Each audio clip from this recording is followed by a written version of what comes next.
What is up? Hope you're having a fantastic day. If it's your first time on the channel, my name is Steven. We are an audio production company, and today, for the first time, I am checking out the Fat Electrician. Hey, that's a wild name, but somebody that likes to eat and keep the lights on, I'm here for it. And y'all said he was a veteran, so I can't wait to check it out.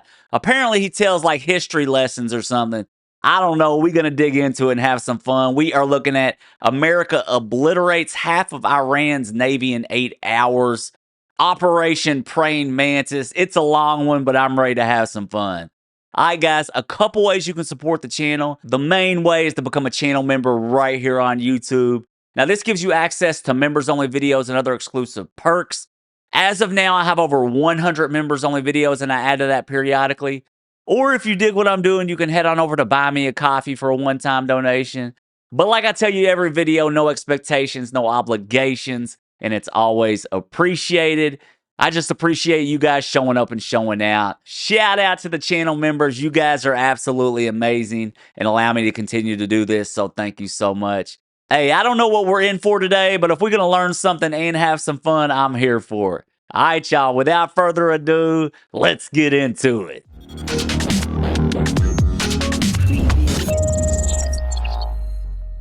Here we go. The Fat Electrician. America obliterates half of Iran's navy in 8 hours. Operation Praying Mantis. It's about to get wild. Hey, this is something different, but if you're looking for any of my non-music related reactions, go to our homepage, scroll down the playlist, B-side bangers. Let's learn something today. Hey, I don't know. All right, let's roll. Ah, yes, the time that the U.S. Navy got upset and destroyed half of Iran's entire naval fleet in a single 8-hour workday. Today we're talking about Operation Praying Mantis. But real quick. First of all, my man ain't even fat. That's false advertisement. Hey, if he is tatted up, though, I'm here for it. Tatted up. All right, let's go. But you ain't fat, bro. Video is sponsored by Zydax Custom Gaming PCs. They are all built right here in America with American-based tech support and a lifetime warranty. It's the computer that I use and the one that I would recommend. Go support the Fat Electrician, y'all. Let's get to this video. All right, important background info. 1980, Iraq decided to invade Iran. Why? Don't really care. Not pertinent to the story. However, at the end of that war, Iran decides, hey, we're going to pull a page out of the old Art of War by Sun Tzu. We're going to cut off the enemy supply lines, deprive the enemy of nice things. It's going to work out great. Iraq's got a weak navy. We're going to wipe out their navy, and then every time they send out an oil tanker through the Persian Gulf, we're going to blow that up. So they can't sell any liquid dinosaur. They can't make any money. They go broke. We win the war. Hooray. It's a solid plan. So they do exactly that. Then Kuwait comes out of left field and they're like, hey, we've been financially backing Iraq through this entire war for the past 7 years. We need to make sure they win so we can get our money back. So we're going to go ahead and let Iraq use our oil tankers to export oil. So Iran is like, well, that's an easy problem to solve. I'll just blow up all the Kuwaiti oil tankers as well, which is exactly what they do. But here's the catch. Kuwait at this point in time is like the one major exporter of oil that wasn't really part of OPEC, meaning that they were selling oil on the global market significantly cheaper than everybody else, driving down the entire oil market. And now that their oil tankers are getting blown up as well, it means that Kuwait can no longer sell oil on the cheap, meaning that Iran has now inadvertently committed the cardinal sin of the late 20th century, raising gas prices. Now the entire Western world looks over at the Persian Gulf like, the fuck? Hey, where was this dude when I was in class, man? I would have actually learned something. I love his style, dude. This is going to be super cool. It's a long one, hey. But I'm not a history buff, but I love hearing stories like this, especially when it has to do with our military. Very interesting. Let's roll. Iran has now inadvertently committed the cardinal sin of the late 20th century, raising gas prices. Now the entire Western world looks over at the Persian Gulf like, the fuck? The ghost of Sun Tzu's sitting there shaking his head like, that's the one exception. I would have messed with any supply line except for that one, because we all know what happens next.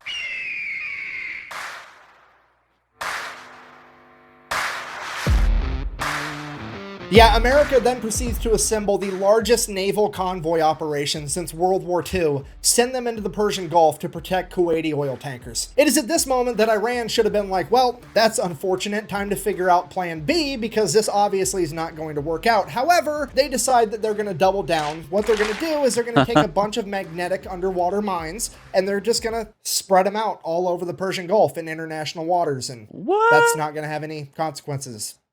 at all. So fast forward April 14th, 1988, the USS Samuel B. Roberts, a guided missile frigate, which is basically brand new at this point. This is like its first big operation, is out there escorting a Kuwaiti oil tanker, and it runs into a minefield, hits a mine, blows up the keel of the ship. The keel is this bottom part right here. It like supports and stabilizes the structure of the entire ship. Dang. And it gets blown completely in half. At this point, the only thing holding this boat together is the actual deck. 1 second, everything's fine. The next second, there's a 15-foot wide hole in the bottom of your ship. Everything's on fire and water is rushing in. The USS Samuel B. Roberts took on half of its weight in water in the first minute. This is a catastrophic amount of damage that would sink 99% of ships, but as fate would have it, the crew of the USS Samuel B. Roberts had already been winning competitions for having the best damage control crew in the Navy. So the entire crew gets to work. They're putting out fires, they're plugging holes. Dude, it's crazy.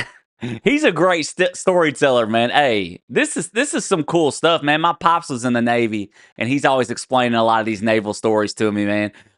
This is super cool, and I love his delivery and the way he delivers it. I'm telling you, if he was my teacher, I would have actually learned something in school. Let's roll.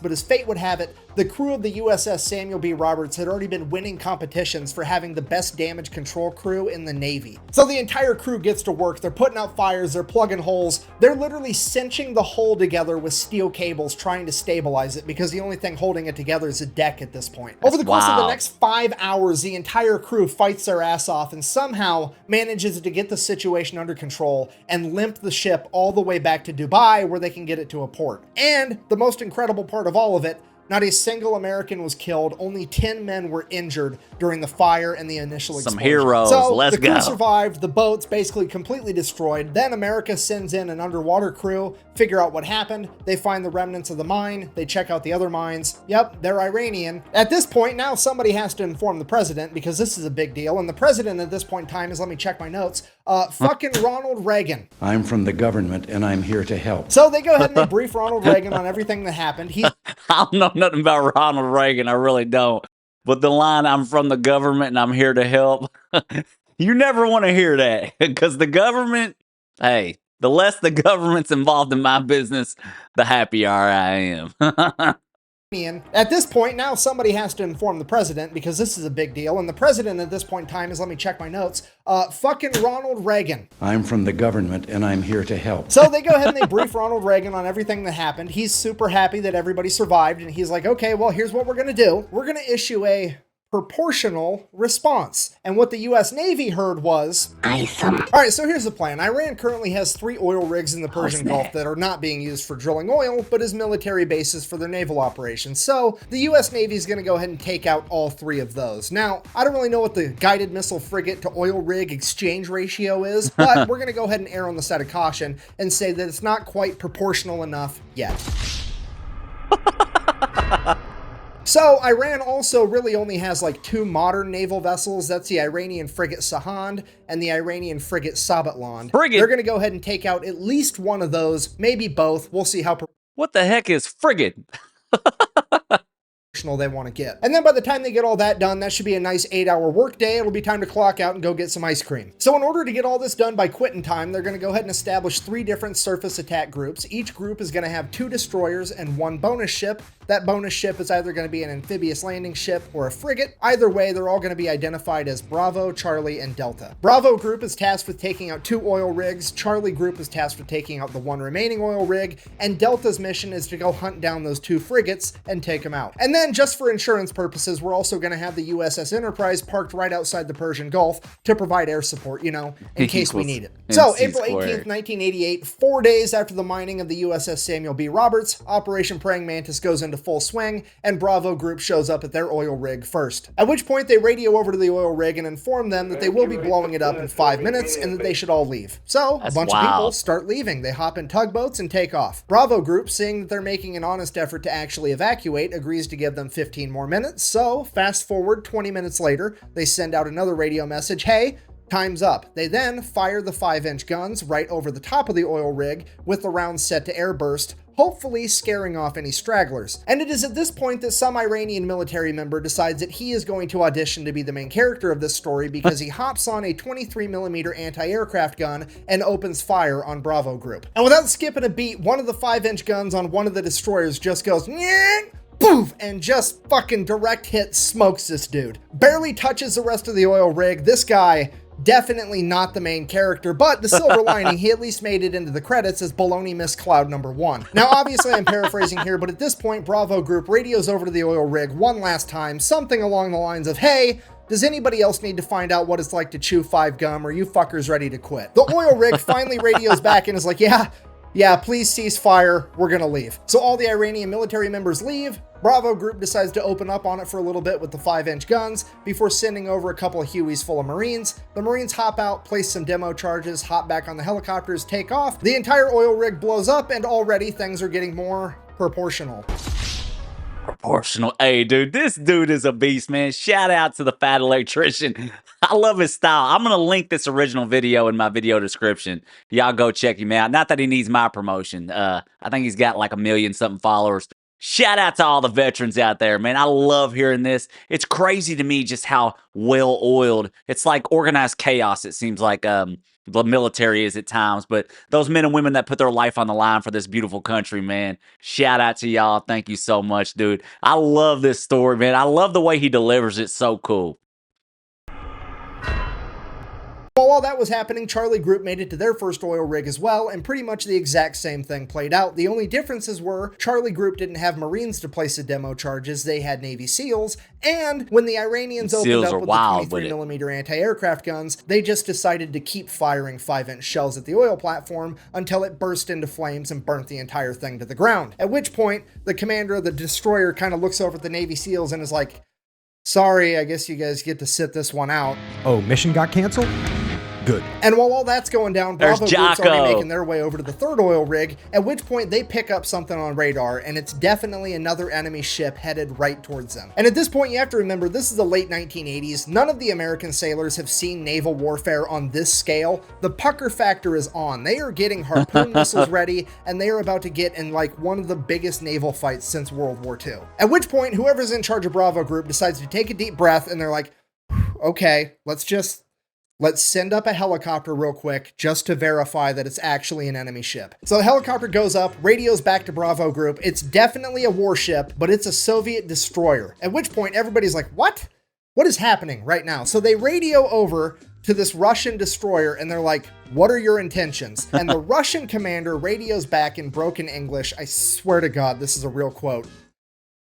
I'm just here to take pictures for history. Look, I know that I bash on the Soviet Union and communism every single chance I get, but this time around, I gotta give it to them. These guys know how to party. Just straight up rolling into the middle of the largest naval operation since World War II to eat popcorn and watch.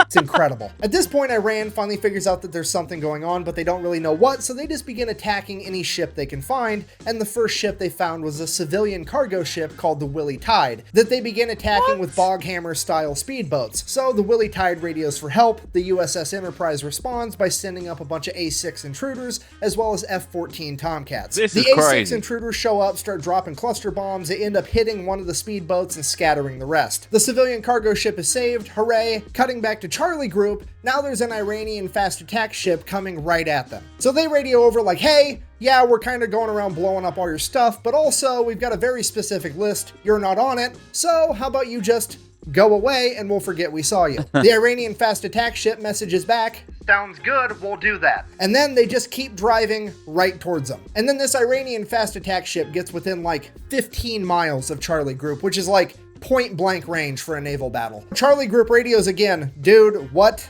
are you doing? To which they respond, I'm following orders. And then they proceeded to lock their radar on Charlie Group, which Charlie Group can see. At which point Charlie Group immediately launches 5 missiles directly at the Iranian vessel. The Iranian vessel fires a harpoon missile back at Charlie Group. Both groups now have missiles in the air screaming towards one another. The Americans launch countermeasures, shooting up chaff rockets that end up catching the harpoon missile, detonating it in midair. The Iranian vessel, on the other hand, did not have any countermeasures capable of stopping the newer technology behind the American missiles, and it would end up getting sunk pretty much immediately. Then, before anybody can really... Man, this is crazy. This is like some battleship right now, dude. Hey, here's the thing, man. You hear all these stories all the time about these wars and these battles, but the way he's presenting it is like a conversation, man. It's so cool, and it's like, it makes you think, for me at least, listen to this, it makes you think of pride in your country and what people have gone through, you know,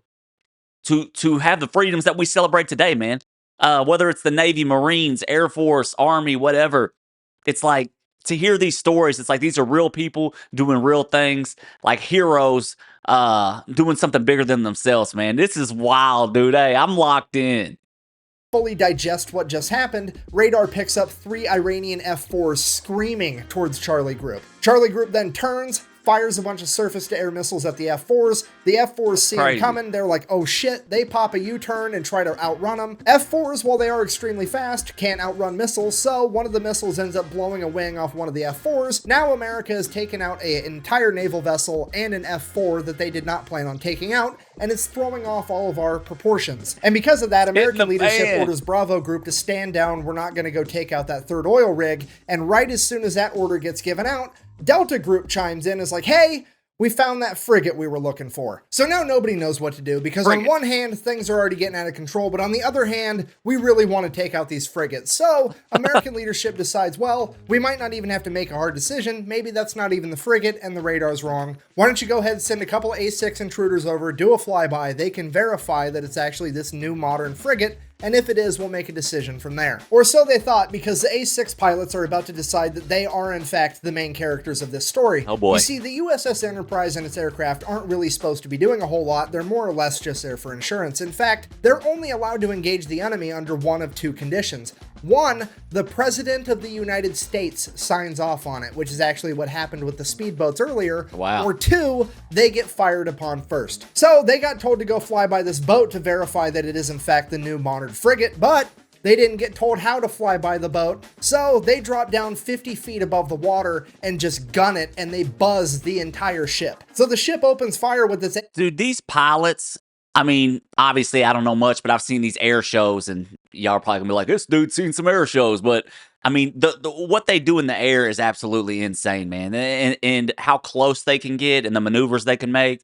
A lot of those I've seen, like people, like normal people who ain't trained, and the G forces that are pressing down on them. I'm like, dude, it turns them like 50 years older. It's absolutely wild, man. To verify that it is in fact the new modern frigate, but they didn't get told how to fly by the boat, so they drop down 50 feet above the water and just gun it, and they buzz the entire ship. So the ship opens fire with its AA guns, but these planes are so low to the water, the AA guns can't actually aim down low enough, so all the anti-aircraft fire goes right over the top of them. They continue to stay low enough till they get out of anti-aircraft gun range, and then they pull up, at which point the ship launches a bunch of surface-to-air missiles at them. They drop chaff as a countermeasure, takes care of those, no big deal. They then go around, do a U-turn, send a radio message to this frigate, I'm going to sink you now. Which they can now legally do, because remember, the ship fired on them Rule number first. 2. Victim to one of the classic blunders. So the A6 fires an anti-ship Let's harpoon go. missile, and the second they pull the trigger on that, the fire control team from the USS Enterprise is like, what the fuck are you doing? We're not supposed to be killing things yet. And the A6s are like, look, they fired at us first. Them's the rules. And the USS Enterprise is like, holy shit, okay, I guess. Let them have it. Then the harpoon missile finally makes impact. It's a bullseye. The A6s do a U-turn, go, drop another 500-pound laser-guided bomb right through the deck of this frigate, fly past it, do another U-turn, come back, drop a 1,000-pound bomb on it. Then they radio over to the Enterprise and like, That's it's crazy. definitely gonna sink. We're gonna head back. So the A6s take off, headed... 1,000-pound bomb. I'm telling y'all right now, if I knew what the weapons are out there and what our military has, I probably couldn't sleep at night. I'm glad. Some people's like, oh, I want to know this, that, and the other. I'm like, don't tell me. I just want to not know and live in peaceful bliss. 1,000-pound bomb, that's absolutely insane. A6s do a U-turn, go, drop another 500-pound laser-guided bomb right through the deck of this frigate, fly past it, do another U-turn, come back, drop a 1,000-pound bomb on it. Then they radio over to the Enterprise and like, yeah, it's definitely gonna sink. We're gonna head back. So the A6s take off, headed back to the Enterprise, and like 5 minutes later, Delta Group shows up with their warships and begin firing on the already sinking frigate. They hit the magazine, the frigate explodes, rapidly sinks to the ocean floor. At this point, naval leadership is like, okay, Jesus Christ, everybody stop killing things. We need to figure out what all happened. We got to keep this proportional. Remember, Proportions are over. So they start radioing back and forth. Everybody's figuring out what everybody did, if anybody's hurt, what's going on, the whole story. And then as the A6s are making their way back to the USS Enterprise, guess what they happen to fly past?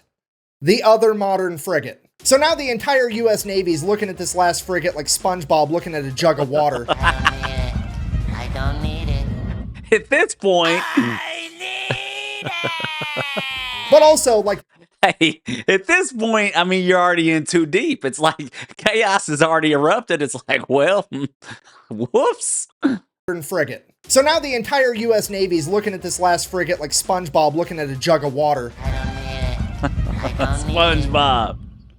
I need it. But also, like, realistically speaking, the A6s are pretty much out of ammunition. The only thing they have left are 2,000-pound bombs, and those just aren't going to be enough by themselves without a harpoon missile to take down this ship anyways, so they really are just going to fly by and verify that it's the modern frigate. So the A6 intruders go ahead, they do their flyby. It is in fact the new frigate that they thought it was, and it does in fact open fire on the A6s. A6s make it out completely unscathed, at which point they pop a U-turn, and one of the A6 pilots is like, It's the bullseye womp rats in my T-16 back home. So the A6 pulls up, gaining altitude, and then dives down, aims its nose right at the frigate at like a 35-degree angle. They're doing a good old-fashioned dive bombing run like it's fucking World War II. The AA guns start firing, there's bullets whizzing past the plane, but they're committed now. They're closing in, closing in. The bombardier behind the pilot lets the pilot know, hey, I'm locked on. At which point, bombs away, the pilot pulls up, and the bomb goes right down the fucking smokestack of this boat. Blows up, completely destroying the entire engine room. That frigate is now dead in the water with no power. The A6s go ahead and radio in that they have completely disabled this frigate, at which point the American leadership calls a complete ceasefire. They're gonna go ahead and let that frigate survive, get towed off, potentially be repaired. With the US Navy having effectively disabled or destroyed over half of Iran's functioning navy, the US military decides to call it a good day, ends Operation Praying Mantis, we all get to live happily ever after. Except, later that night, Iran decided that they wanted to fight a little bit more, and they launched a bunch of Silkworm anti-ship missiles at American vessels. Luckily, no American vessels. I'm telling y'all, ever seen a bully in school? Y'all, two people fighting in school and one of them's just getting scraped. It's like Monty Python. Dude nubbed up, got all his limbs cut off, still trying to battle. It's over. Stop the madness. I'm trying to back down, but you want this beat down. Actually hit. However, this is now a huge political problem because America has been mad at the fact that Iran even had Silkworm missiles for years at this point, and the American government has made it very clear to Iran that if they ever used them, they would be going to war with America, period. That's set in stone. So the Reagan administration, not wanting to kick off World War III in the 1980s, reaches out to the Iranian government and is like, here's what's going to happen. You're going to go ahead and admit that that was an accident. I'm going to sweep it under the rug and we're never going to talk about it again. Because if this makes headline news and the American people find out, I'm going to have to get real proportional around here. So Iran's like, okay, fine, whatever. It was an accident. Let's sweep that whole thing under the rug. But I am still going to take America to international court to try to prove that it was a war crime to take out my oil rigs. That way I can get reparations and make America pay for it. So they go to international court. They lay out the case. The international court is looking at America like, okay, well, first of all, you're the fraction people. I don't know how you think that this is proportional, but it definitely wasn't. Second of all, according to the Amity Act, you absolutely should not have attacked their oil rigs.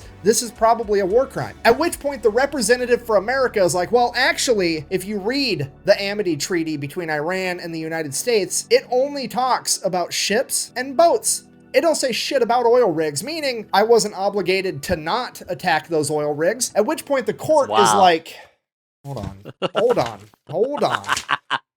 Got him. Fucking, he's right, son of a bitch. Okay, well, I guess America's innocent, because I've said it once and I'll say it again. It's never a war crime the first time. And now for the best part of the entire story. America now proceeds to go over to Dubai, pick up what's left of the USS Samuel B. Roberts, tow it all the way back to Maine, then take the ship out of the water, get it in dry dock, cut out the entire damaged section of the ship, including the engine compartment, build another module to fit in its place. This thing weighs like 300 tons. They jack it up, weld it right where it's at, get everything rehooked up, reconnected. And this boat is back out on the ocean 1 year later on April 1st, 1989. It then goes on to get recommissioned and serves in the Navy until 2015. I mean, playing Battleship against America's gotta suck, right? Like, haha, I've sunk your frigate. And America's like, first of all, No, you didn't. Second of all, fuck your entire Navy as it picks up your board and just throws it at the wall. So in conclusion, if you do ever find yourself being the leader of a foreign nation one day, the best advice that I can possibly give you is A, do whatever you can to not raise gas prices, and B, whatever you do, do not fuck with America's boats. We do not like that shit. Thank you for watching. Let's go. Best way to support the channel is like, comment, subscribe. Maybe go buy some merch at thefatelectrician.com. Quack bang, out. Come on. Dude, hey, shout out to the Fat Electrician, dude. Hey, I love this story, man. Hey, I'm going to tell my pops about this. He would absolutely love this channel. Y'all got to let me know if you're familiar with this dude, what else I should check out. I love his style, man. Hey, and the storytelling was absolutely just entertaining. This sucker was 19 minutes long and it felt like 2 minutes, man. Hey, I love stuff like this. Like I said, shout out to the veterans, man. Y'all are absolute legends. Thank you so much for your service to this beautiful country. Let me know what else I need to check out from this dude. I loved it. Hope you enjoyed it. Well, if you stuck around, thank you so much. I know this was a long one. Hey, I absolutely loved every minute of it. That's a wild story, no doubt. Like I said, y'all go check out the Fat Electrician and let me know what else I need to check out from him, man. Dude's a legend. All right, guys, if you haven't, like and subscribe for me. Hit that notification bell so when I release more content, you get it. Thanks so much for kicking it. And as always, I'll see you on the next one.